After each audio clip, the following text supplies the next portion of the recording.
The sky over Seoul was a deep, bruised purple, the last light of evening fading behind the jagged silhouette of the Latte World Tower. Dr. Lee Mi-kyung was the last one in the lab, as usual. She preferred the quiet hours after her team had left. The soft hum of the DNA sequencers was a better companion to her thoughts than the chatter of her graduate students. Her work was peaceful. She studied extremophiles, tiny life forms from Earth's most hostile places, like deep-sea vents and acidic hot springs. The project, a joint United Nations and Korean research initiative, was about finding new organic compounds, not preparing for visitors.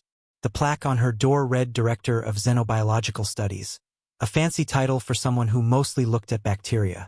At the other end of the quiet facility, in the security nexus, Captain Kim Tae-ho sipped lukewarm coffee. His uniform was crisp, but his eyes held the tired patience of a soldier who had seen too much paperwork and not enough action.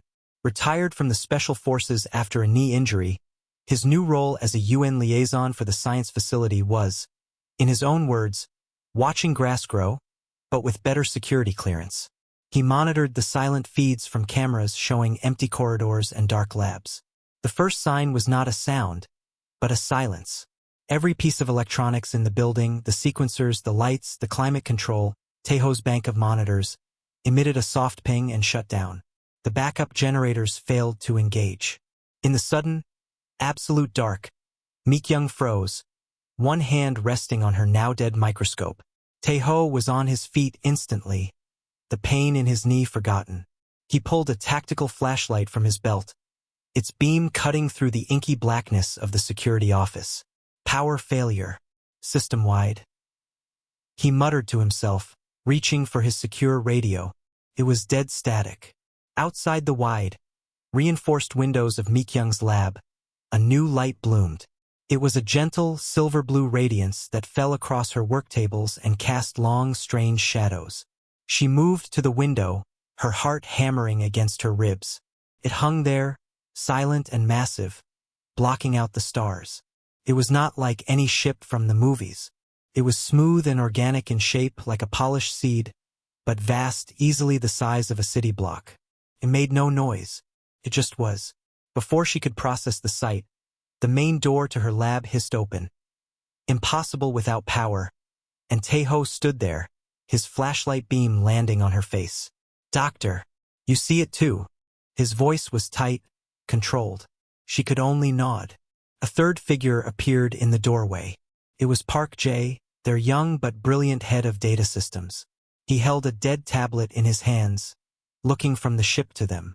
Every byte of data in a 5-kilometer radius just vanished. "That's not an EMP. That's surgical." A voice then filled the room, coming from nowhere and everywhere. It was soft, melodious, but layered with a profound and unmistakable tone of desperation. "Dr. Lee Mi-kyung, Captain Kim Tae-ho, we apologize for the intrusion. We require an audience. There is no time for your chain of command." A section of the far wall, away from the windows, shimmered like a heat haze. The air itself seemed to fold, and 3 figures stepped through. There was no flash, no dramatic teleportation beam. One moment the wall was solid, the next they were there. 2 of them were tall and armored, standing rigid like guards. Their faces were hidden behind smooth, reflective helms. The being between them was different. It was slender, its limbs too long and thin. It wore simple, gray robes.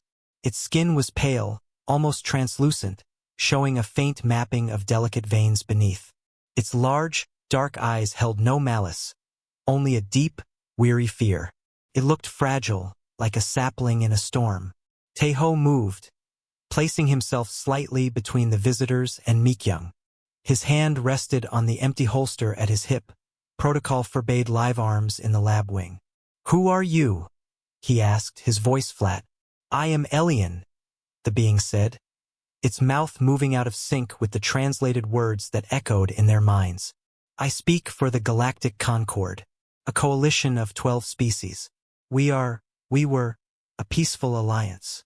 Mi-kyung found her voice, the scientist in her pushing past the shock. "You're injured." She wasn't asking. She could see the subtle, unhealthy sheen on Elian's skin, the slight tremor in its hands. "We are dying," Elian stated simply. The raw honesty of it was more shocking than any threat. "A predator. We call them the Keth. A hive mind. They consume. They absorb biology, technology, consciousness. They adapt to any energy weapon, any physical attack, any logical defense. They turn our own strengths against us. Our last stronghold will fall within your lunar cycles." Teho crossed his arms. "And you came here? We barely have moon bases. Our fastest ship would take years to reach your next star. What can we possibly do?" Elian took a shaky step forward, its large eyes fixed not on the soldier, but on Mikyung, then Jay, then back to Teho, as if studying them each in turn. "You misunderstand. We do not need your ships. We do not need your soldiers." It paused, and a collective shudder seemed to pass through its two guards. Elian's voice dropped to a whisper of shared shame and immense need. "We have analyzed your historical transmissions, your global networks, your cultural records. In your chaos, in your beautiful, terrifying irrationality, you have developed something unique. Pathology, a weapon of conceptual destruction." Elian bowed its head, a gesture of utter submission. "The Galactic Concord is begging for your help. We must have this weapon. It is the only thing the Keth cannot consume. It is the only thing that can save us." The silence in the dead lab was absolute. Mikyung stared at the alien, trying to comprehend. A conceptual weapon? Teho's mind raced through arsenals, nukes, bioweapons, AI. Jay just looked baffled. "What?" Teho finally asked, the word heavy in the still air. "Is this weapon?" Elian looked up, its dark eyes reflecting the eerie light of its ship still hovering outside. "We do not know its name. We only know its effect. We need you to find it for us, to give it to us, before there is no one left in our Concord to save." The world, of course, found out. You could not hide a city-block-sized alien ship hovering over Central Seoul, even at night. Within an hour, the darkened city was a chaos of emergency lights, shouting, and camera phones pointed at the silent, glowing visitor. The global news feeds erupted. But inside the sealed research facility, now under the joint control of a stunned Korean military and the quiet authority of the Concord Guards, a different struggle was underway. They had been moved to a secure briefing room. Elian sat, or rather perched, on a specially provided chair. His two guards stood motionless by the door. Across the table sat Mikyung, Teho, and Jay. They were joined by a parade of the world's best minds, patched in via a secure, isolated network the aliens had permitted. Generals, politicians, and scientists from a dozen nations flickered on screens, their voices a cacophony of fear, demand, and confusion. "You must explain this weapon in clear terms," a European strategist insisted. Elian's translator conveyed a sigh. "Imagine a virus, but not for the body, for the mind, for the collective mind. The Keth is a single, logical, consuming consciousness. It absorbs information, processes it, and uses it to grow. A physical bomb, it will absorb the energy. A computer virus, it will analyze and neutralize. A call to war or peace, it will understand the pattern and turn it against you." A gruff American general leaned into his camera. "So we hit them with something illogical, something crazy." "No," Elian said, its thin fingers tracing a pattern on the table. "Crazy is simply a different pattern. The Keth would catalog it. We have tried random energy bursts, chaotic math. It treats them as noise and filters them out." It looked at the humans, its large eyes solemn. "Your weapon is different. It is not noise. It is a pattern that looks like sense, but contains a poison, a recursive poison. Promises an answer but delivers a contradiction. It is a trap for thought itself." The room was quiet. Jay, who had been staring at his reactivated tablet, finally spoke up. "A meme." Everyone looked at him. He flushed but continued. "In the original sense. Not just a funny picture. An idea, a behavior that spreads from person to person. But you're talking about a malignant one. An idea so sticky and disruptive it could crash a collective mind. Elian nodded slowly. That is the closest word. Cognitive meme. A thought virus with a payload of conceptual destruction. The global debate began in earnest. Theories flew. A religious leader suggested sacred texts, arguing faith was a powerful idea. Elian gently explained the Keth would see it as a fascinating organizational principle and absorb it. A historian proposed the concept of total war. The alien dismissed it as a straightforward, if brutal, strategic model. An AI researcher offered self-replicating code. Too logically consistent, Elian said. It would become a tool for them. Days passed in a blur of frustration. The aliens grew paler, more strained. Reports from the Concord, transmitted through a fragile link, told of more worlds falling. The Keth was a silent, gray wave, methodically erasing everything. Teho watched it all from the edge. He participated in the meetings, but his soldier's mind worked differently. He saw the alien's fear was real. He also saw the embarrassed pride in some human faces, eager to believe they possessed a secret, noble superweapon, a universal truth of love, perhaps, or a song of perfect peace. He knew humanity better than that. One evening, after another fruitless session, he found Meekyoung and Jay in a small break room. Meekyoung was studying a biological readout of Elian's physiology, her brow furrowed in concern. Jay was scrawling nonsense on a notepad, jokes, logical fallacies, riddles. We're thinking too high, Teho said quietly, closing the door. The other two looked at him. What do you mean? Meekyoung asked. We're offering them grand ideas. Philosophy, faith, war. The aliens are advanced. They probably have those too, but prettier. Whatever this is, it's something they don't have. Something beneath them. He picked up Jay's notepad, looking at a circular drawing the younger man had made. You said it yourself, Jay. A thought virus. Not a great truth. A stupid, annoying, pointless joke that you can't stop thinking about. The one that breaks a conversation. The one that makes you want to throw your computer out the window. Jay's eyes widened. Not a grand ideology. The opposite. A glitch. A nonsense bomb. Meekyoung put down her tablet. A pathogen isn't noble. It doesn't fight fair. It's just infectious and destructive. She connected the dots. Elian said it looks like sense but contains poison. Contradiction. Something that seems to follow rules but then breaks them from the inside. Teho nodded, a cold feeling settling in his stomach. They're not asking for our wisdom. They're begging for our poison. The one we carry around in our culture without even thinking. The weapon that doesn't convince you, it just breaks you. The three of them sat in silence, the weight of the idea pressing down. It was a humbling, horrifying thought. The galaxy's most advanced peaceful civilization wasn't here for human courage or spirit. They were here for humanity's most potent, least respectable trick. The ability to craft an idea so perfectly, pointlessly disruptive that it could rot a mind from the inside out. They had to find it, and they had to decide if they were willing to arm the universe with it. The realization was a cold stone in the gut. The following morning, Teho, Meekyoung, and Jay requested a private session with Elian and a single, highest-level military contact. General Park, a stern, elderly Korean officer with eyes that had seen two wars. The secure room felt smaller. Elian seemed even more frail, the news from the Concord growing worse by the hour. You have a candidate? Elian asked, its voice thin with hope. We have a theory, Meekyoung corrected gently. But you must understand what we believe you need. It is not a weapon of honor.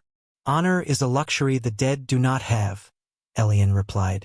Jay connected his tablet to the main display. He did not show grand speeches or complex codes. Instead, he showed a simple, old digital image, a badly drawn cartoon frog. This is an ancient internet meme. It was once just a funny picture, but over decades it became a carrier. It was used to spread absurd humor, then ironic hate, then political chaos. The image itself was meaningless. The ideas attached to it were not. The Keth would analyze and discard the image, and probably absorb the attached ideologies as data. That is not it. He switched to a page of text. This is a logical paradox. This statement is false. It is a simple sentence that destroys its own meaning. It creates a cognitive loop. For an individual mind, it is a frustrating puzzle. For a collective, logical consciousness, it could be a spanner in the works. Elian studied it, its head tilted. Interesting. Pure contradiction. But it is static. Isolated. The Keth would identify it as a faulty piece of information and quarantine it. It lacks a replication vector. It does not spread. Teho leaned forward, his hands clasped on the table. So we need something that spreads. Something that carries that paradox like a poison inside it. Something that looks like it makes sense so it gets shared, absorbed, but then the poison activates. General Park spoke for the first time, his voice gravel. You are describing propaganda. Or brainwashing. No, sir, Jay said. Propaganda tries to make you believe something. This doesn't want belief. It wants confusion. It wants to waste processing power until the system overheats and crashes. He took a deep breath. Think of the most annoying, pointless, confusing thing that ever spread through our old social media. Not a noble lie. A stupid, recursive joke that makes you feel dumb for even thinking about it. A joke that targets the act of understanding itself. Meek-young brought up her own data. Biologically, the most successful pathogens are not the ones that scream their presence. They are the ones that trick the host cells into reproducing them. This weapon must do the same. It must trick the Keth's logical processing into spreading it, while the contradiction at its heart does the damage. Elian was very still. You can define this? You can isolate this pattern? We think its most potent form isn't a picture or a sentence, Jay said. It's a formula, a set of rules for generating endless, slightly varied contradictions. A nonsense algorithm. It would look like a communication protocol or a cultural artifact. The Keth would absorb it to understand its new prey. And once inside, the algorithm would run, producing logical viruses that the Keth's own mind would try and fail to resolve. It would be like an immune system attacking itself.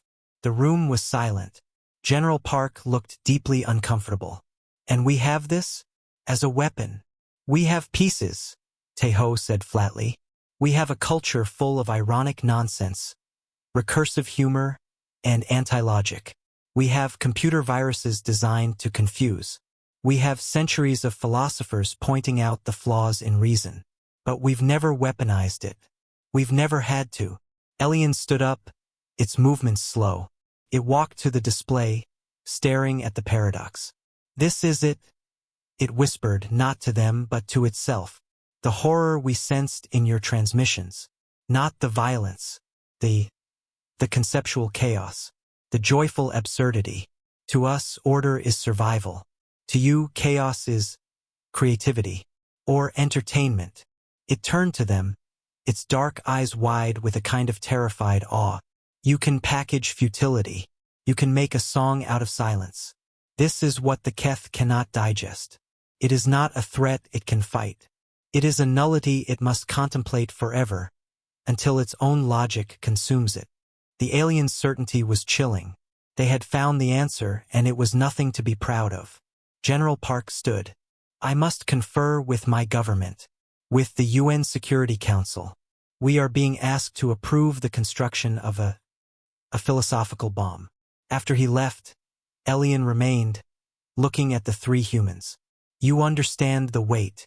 Your weapon is not fire. It is not a blade. It is the madness you hold at bay every day. The chaos inside your own minds that you control with effort. We are asking you to unleash it. Meek-young nodded, her scientific mind already wrestling with the engineering problem. We understand. But knowing what it is only the first step. We need to build it. And then we need to deliver it. Teho met Elian's gaze. The alien saw no triumph there, only a grim resolve. Humanity's ultimate weapon was not something to celebrate. It was a dirty, shameful secret they were about to share with the stars. And they had no choice but to use it. The world's leaders argued. The debates were not about how to help, but about whether they should. The weapon was not something any nation wanted to claim. It was too strange, too unsettling. Calling it the meme bomb in the press made it sound like a joke. But the people in the secure facility knew it was anything but. While politicians talked, Meek-young, Jay, and a newly assigned team worked. They weren't soldiers or weaponsmiths. They were programmers, linguists, cultural historians, and biologists. Their task was to build a delivery system for an idea. The first problem was the payload itself. Jay and his team of coders worked to define the nonsense algorithm. It was agonizing work. They couldn't just write random gibberish. They had to create a logical-seeming structure that contained a fatal flaw, a set of instructions that, when followed, would generate paradoxes and unresolvable contradictions. They called it K0, the conceptual seed. One early test version was shown to a powerful Concord logic engine, a kind of alien supercomputer. The engine analyzed the code, deemed it a curious but flawed communication protocol, and began to run it. Within 17 seconds, the logic engine froze. It then began sending error messages that contradicted the previous error messages, trapped in a loop. It had to be physically disconnected. Elian watched the test, its expression one of deep relief and deeper fear. K worked, but a software file was no good.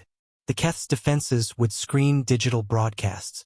They needed a physical, biological vector, something that could drift through the air of a Keth world, undetected. This was Meek-young's task. She thought of her extremophiles.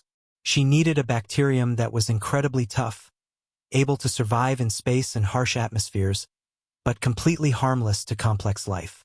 She found her candidate, Bacillus pervicax, a bacterium discovered deep in a Korean mine. It was radio-resistant, could lie dormant for centuries, and was biologically very simple. It was a carrier, not a weapon. Her team worked around the clock. They carefully edited the bacterium's DNA. They did not make it dangerous. Instead, they inserted the entire K code, translated into a genetic sequence, into a dormant, non-essential part of its genome. The bacterium became a living thumb drive.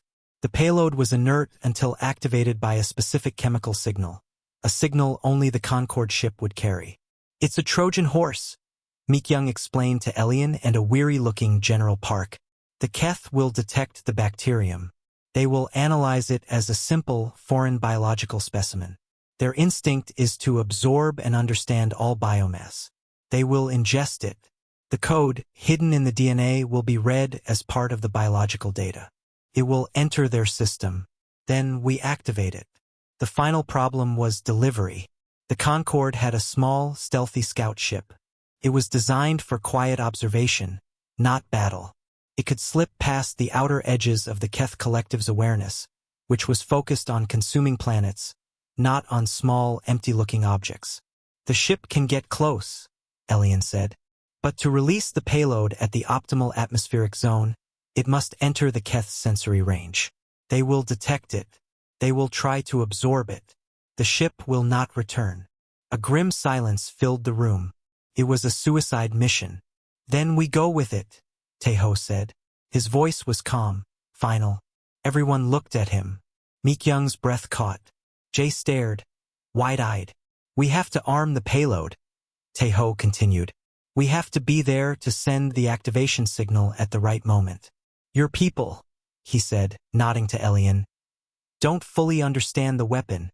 What if something goes wrong? What if the Keth do something unexpected? A human needs to be there to make the call." General Park began to protest, but Taeho cut him off. "Sir, this is our weapon, our responsibility. We don't send a gift like this with a note. We deliver it ourselves." Jay swallowed hard. His hands were trembling slightly on the table. He thought of his family. He thought of the frozen logic engine. Then he spoke, his voice quieter than Taeho's but just as firm. "I have to go too. I wrote most of K. I know it's fail-safes. If it needs adjusting at the last second, I'm the only one who can." Meek-young felt a surge of panic.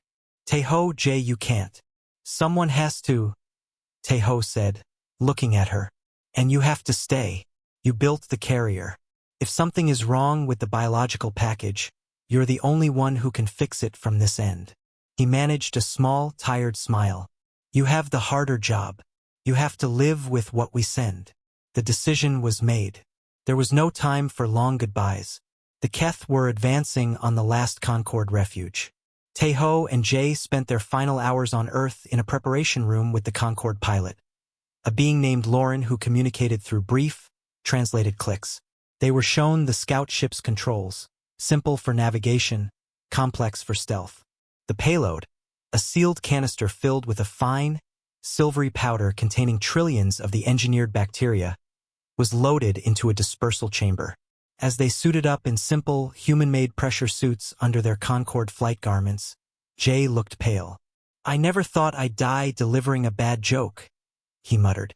Taeho checked his suit seals. It's not a joke. It's a mirror, and it's showing the galaxy the worst part of us. He clapped Jay on the shoulder. But if it saves 2 civilizations, it's a part we had to show. They walked toward the alien ship, a sleek, dark thing that seemed to drink the light. Mikyung met them at the access ramp. No words felt right. She simply hugged Jay, and then Taeho holding on for a second longer. Bring the silence, she whispered. They turned and walked up the ramp into the dark. It did not feel heroic. It felt like a funeral procession. The ramp closed, sealing them in. The ship, silent as a shadow, lifted from the Sol facility, past its giant mothership, and aimed for the deep black, carrying humanity's most lethal weapon and the 2 men who would personally hand it over. The inside of the Concorde scout ship was dark and quiet. The only light came from soft, blue panels that outlined the curved walls. There were no windows. Lauren, the pilot, was a silent shape at the front, its long fingers moving over controls that emitted no sound. The only noise was the faint hum of the ship's systems and the slightly louder sound of Jay's breathing in Taeho's helmet comm. You okay? Taeho asked, his voice low. Terrified, Jay answered honestly. You? Same. Taeho smiled grimly in the darkness. If you're not scared before a mission, you're not paying attention. They had been traveling for what felt like days, though time was strange. The ship didn't move through normal space in a way they could feel. It was more like the universe moved around them in a long, silent jump. Lauren made a series of soft clicks. A translation appeared on a small screen between the 2 human seats. Approaching Keth periphery. Engaging full silence protocol. All the soft blue lights dimmed to almost nothing. The hum of the systems faded into a vibration so deep they felt it in their bones rather than heard it. The screen in front of Lauren lit up, showing a view of space. At first it looked normal, filled with stars.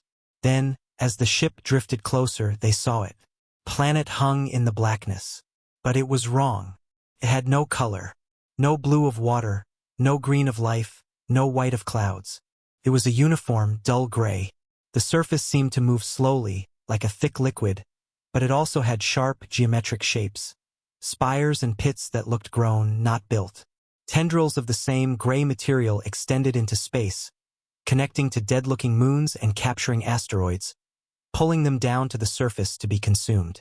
It was a world turned into a machine, and the machine was hungry. This is a processing world, Lauren's screen translated. It consumes raw material and refines it for the core consciousness. Its defenses are minimal but alert. We must reach the atmospheric processors. The ship began to move, not with thrusters, but by somehow pushing against space itself. They slid silently toward the gray planet. The scale of it was overwhelming.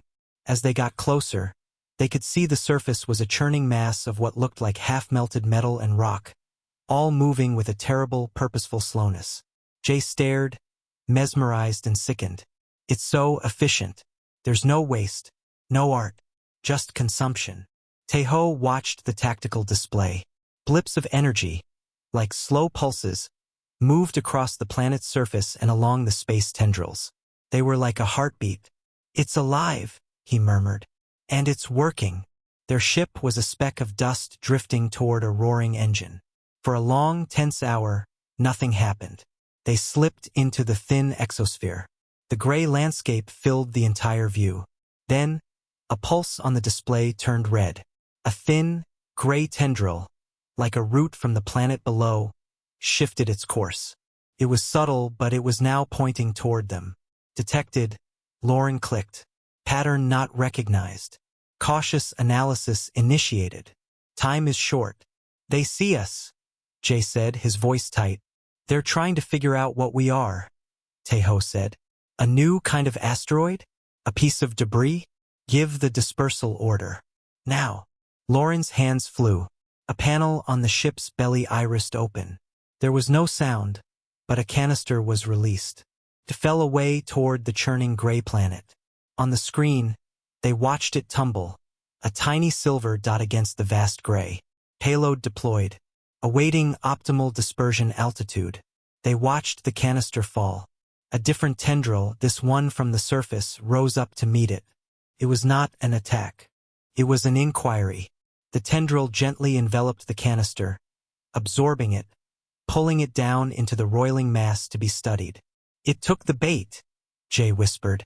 Activation signal ready, Lauren displayed.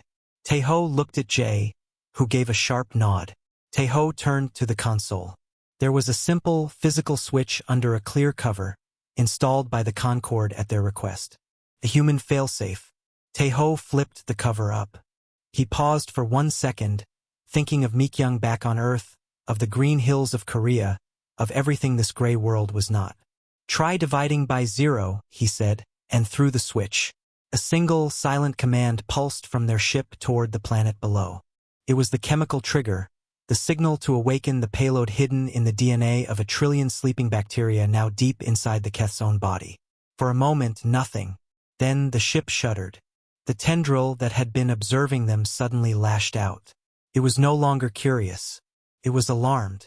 It struck the side of the scout ship with terrifying force. The silent world erupted into violent motion. Gray spikes shot up from the planet toward them. The ship's lights flashed red. Lauren clicked frantically, maneuvering with sudden, jerking motions. Keth consciousness agitated. Defensive patterns. Confused. Inconsistent. They are attacking themselves in Sector 7. Another impact. A tearing sound echoed through the hull. The air grew cold. A breach. It's working, Jay shouted, gripping his seat as the ship spun. The paradoxes are spreading. Their logic is breaking. But it was too late for them. A final, massive tendril, thick as a skyscraper, slammed into the center of the ship. The lights went out.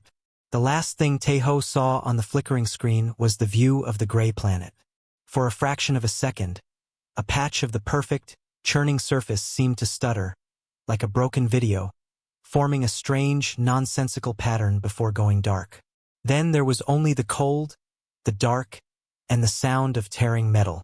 On Earth, in the silent, tense command center, the only data came from the thin, encrypted link with the Concorde mothership. Dr. Lee Mikyung sat between General Park and Elian, her hands clenched in her lap.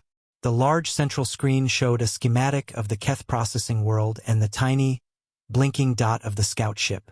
For hours, there had been nothing but the steady, slow pulse of the planet and the drifting dot. Then the dot stopped drifting. It began its descent. No one spoke. Mikyung watched the data stream. Payload released. Signal sent. The words appeared on the screen in cold, plain text. Her heart felt like a stone. Taeho and Jay had done it. A minute passed. Then another. Elian, who had been perfectly still, suddenly leaned forward.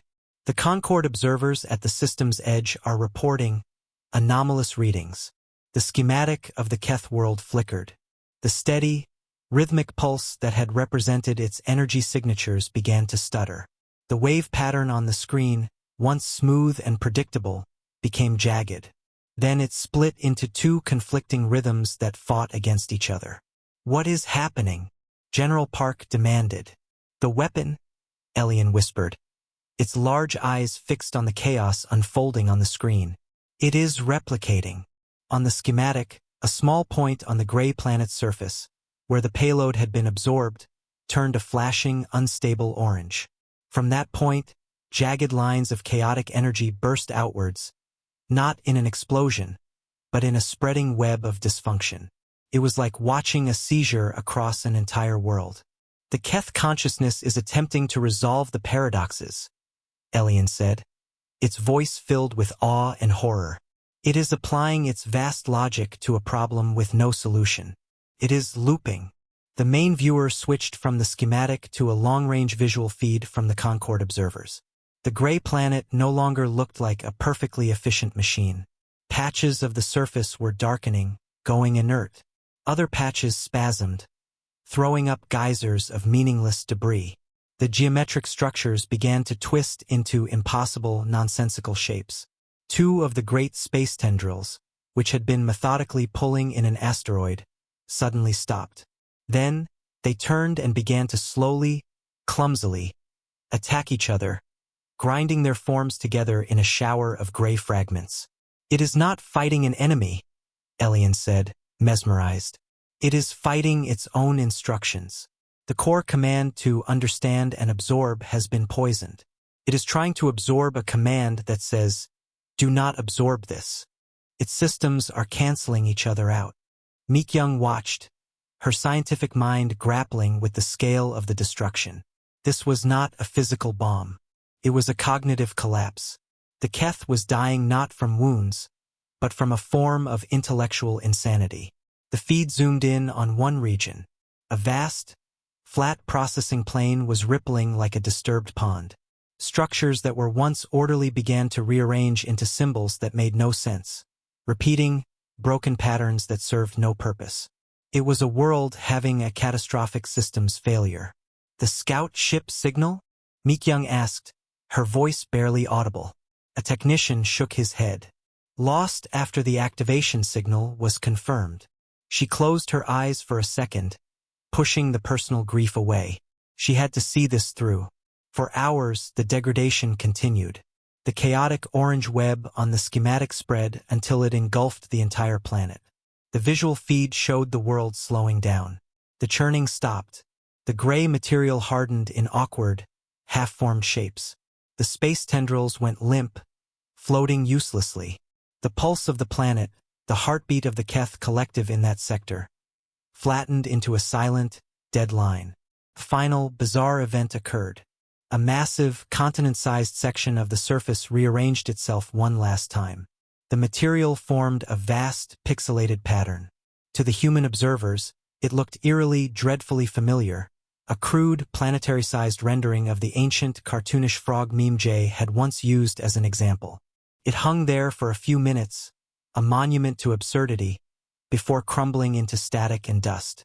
The command center was utterly silent. The gray world was now just a dead, scarred rock. Elian slowly stood up. It turned to Mikyung and General Park, its expression unreadable. "The Keth consciousness in this sector has terminated. The recursive errors have burned out its neural matrix. The wave of consumption has stopped." A cheer erupted from the military staff in the room. People hugged. General Park let out a long, slow breath, a weight lifting from his shoulders. But Mikyung did not cheer. Elian did not cheer. They looked at each other across the celebrating humans. The weapon had worked perfectly. It had saved the Galactic Concord. It had saved Earth. And it had done so by showing that humanity's most powerful contribution to the galaxy was the ability to craft a thought so perfectly, pointlessly poisonous that it could euthanize a god. The victory felt cold and silent, and carried the faint, bitter taste of shame. The celebrations on Earth were brief and uneasy. The news anchors called it the miracle of soul. Politicians gave speeches about human ingenuity and peaceful cooperation. But the people who knew the truth, Mikyung, General Park, the surviving science team, felt no triumph. They had opened a box and shown the galaxy what was inside. The relief was profound, but it was the relief of a patient surviving a terrible surgery, left weak and changed. A week after the gray world died, the Concord mothership prepared to depart. Their home was saved, but the cost of their salvation hung in the air between the species. Elian requested a final, private meeting. Mikyung met the alien emissary in the same lab where they had first appeared. The room had been cleaned, but the memory of that night was etched into the walls. Elian looked healthier, the sickly sheen gone from its skin. but its large eyes held a new, deep wariness. "Dr. Lee," it began, its translated voice soft, "the Concord owes your species a debt that can never be repaid. You have saved billions of lives." Mi-kyung nodded. "We did what we had to do. That is what concerns us," Elian said gently. "You did not hesitate to use your most terrible weapon once you understood it. You sent 2 of your own to die delivering it. This is a resolve we find formidable." "It wasn't a choice," Mi-kyung said, but even she heard the hollow note in her voice. It had been a choice. They had chosen to build it, to send it. "Exactly," Elian replied. "For you, it was the only logical path. That is what we must now contemplate." It gestured with a thin hand. "We are a concord, a union of logic, art, and peaceful exchange. Our greatest fear was a mindless consumer. Now we must live knowing there exists a species that can, with precision, weaponize the breakdown of meaning itself. You did not fight the monster. You gave it an unsolvable riddle and watched it think itself to death. There was no accusation in its tone, only a staggering, solemn fact. "What are you saying?" Mi-kyung asked, though she already knew. "We will leave," Elian said. "We will honor our debt. We will share non-threatening technologies for medicine, for energy. But there will be no grand alliance, no exchange of ambassadors, no intertwining of our civilizations." It looked out the window at the bustling, vibrant city of Seoul. "You are too dangerous, not because you are cruel, but because your brilliance has no safety. The chaos in your minds is a tool you can wield. And having wielded it once, you know you can." The words settled in the room. They were not being rejected out of hate, but out of a kind of sacred caution. They were being quarantined. "I understand," Mi-kyung whispered. Elian bowed its head. "We will remember Kim Tae-ho and Park Jae. Their names will be in our histories. They will be heroes of the Concord. But they will also be a warning." With that, the alien turned and left the lab for the last time. The departure of the ship was not televised. It lifted silently from Seoul and was gone, leaving behind only a renewed night sky. A few nights later, Mi-kyung found herself in a small, quiet bar not far from the facility. She was not surprised to see General Park at a corner table. He nodded to her. Soon, Kang Hannah, the psychology prodigy, joined them, her face still holding the shadow of what she had helped analyze. They sat without speaking for a long time. The weight of the unsaid thing was heavy between them. Finally, Hannah stirred her drink. "I've been reading the reports, the public ones. They call it a cognitive deterrent. A fancy phrase." "It's a lie," General Park said, his voice old and tired. "A polite one. My job is to protect this country. Now I know we succeeded by using a weapon that would break an enemy's mind. How do I file a report on that? What doctrine does that become?" Mi-kyung thought of the bacterium, of the elegant, deadly code woven into its DNA. She had been so proud of the engineering. Now it just felt like a crime scene. "We saved them," she said, as if trying to convince herself. "We did," Hannah agreed. Then she looked at both of them, her young eyes old with understanding. "But what does it say about us, that our shield is a thing that breaks minds? That our ultimate answer to the universe isn't a truth, but a perfectly crafted lie that logic can't survive?" The question hung in the air, mingling with the low music of the bar. There was no answer. General Park finished his drink and stood up. He gave Mi-kyung a slow, respectful nod. Not the nod of a superior to a subordinate, but of one soldier to another after a war they didn't know how to name. Then he left. Mi-kyung and Hannah sat in the dim light. They had won. Their world was safe. The galaxy now knew of humanity, not as warriors or poets, but as the beings who could look into the heart of reason and plant a seed of beautiful, annihilating nonsense. It was a cold kind of fame, a silent victory. Outside, the city of Seoul glittered, alive with its own chaotic, vibrant, and fragile human madness. They had protected it. They had used the very worst of themselves to save the very best. And now they had to live forever with the knowledge of what that truly meant.